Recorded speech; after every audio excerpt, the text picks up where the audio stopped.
Mahaharap ngayon ang isang individual sa kasong RA 9165 matapos makumpiskahan ng mahigit 1 milyong pisong halaga ng iligal na droga sa ikinasang bypass operation sa Davao City. Patrolwoman Sheena May Ilagan, ibalita mo.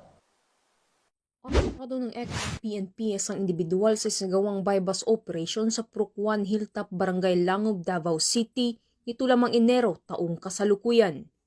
Kinilala ni Police Major Butch Kevin Rapiz, Acting Station Commander ng Ecolan Police Station, ang suspect na si alias Bay, 30 taong gulang na isang high-value individual at residente ng Kimpo Boulevard, Barangay 39-D, Davao City. Nakumpiska sa suspect ang 21 pakete na hinihina ng shabu na nagkakalaga ng bigit kumulang 1,400,000 pesos, isang motorsiklo at isang unit ng mobile phone.